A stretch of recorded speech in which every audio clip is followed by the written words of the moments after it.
আজ আনুমানিক সকাল ৯ ঘটিকায় Dhaka Azimpur medical staff quarter Lalbagh টাওয়ারের পাশের গলি থেকে বাংলাদেশ সচিবালয়ের কর্মরত ফারজানার বাসায় ডাকাতিকালে ডাকাতরা বাসার জিনিসপত্র ও একমাত্র বাচ্চা নিয়ে গেছে। যদি বাচ্চাটি কারো নজরে আসে তাহলে নিম্নোক্ত মোবাইল নাম্বারে যোগাযোগ করার জন্য অনুরোধ করা হলো। স্কুল থেকে বাড়ি ফেরা হলো না সিলেটের তাছনিয়া জান্নাত রাইসার। গত ১০-১১-২০২৪ তারিখে বাড়ি থেকে স্কুলে যাওয়ার উদ্দেশ্যে বের হয় রাইসা, কিন্তু স্কুল ছুটির পরে সে আর বাসায় ফেরেনি। অনেক খোঁজাখুঁজি করেও পরবর্তীতে তার কোনো সন্ধান পাওয়া যায়নি।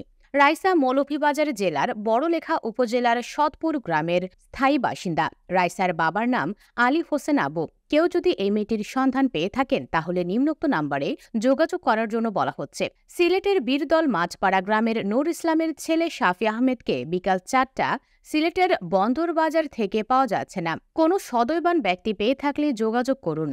গতকাল সকাল ৭টায় নারায়ণগঞ্জ সাইনবোর্ড থেকে নোয়াখালী আসার জন্য স্টারলাইন বাসে করে রওনা দেয় সাদিয়া তাসনিম মারওয়া। এরপর থেকে তার আর কোনো খবর পাওয়া যায়নি। তার পরনে ছিল একটি ঘিয়া রঙের বোরখা, সাথে ছিল একটি মেরুন রঙের ট্রলি ব্যাগ।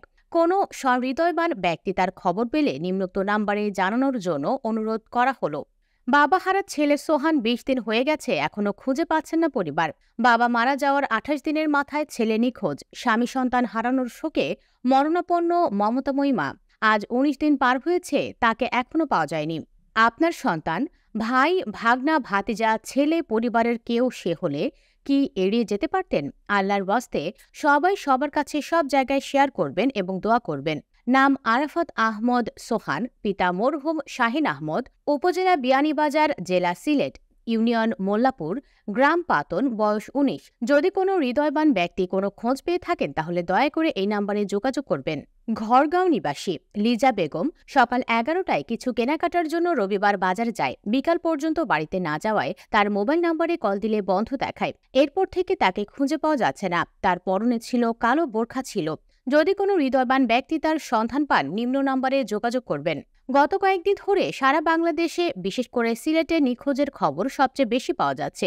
ধারণা করা হচ্ছে মানব পাচারের একটি চক্র ছোট ছোট বাচ্চাদের ধরে নিয়ে যাচ্ছে। সবাই নিজ নিজ সন্তানের প্রতি খেয়াল রাখবেন এবং ভিডিওটি শেয়ার করে সবাইকে জানিয়ে দেবেন।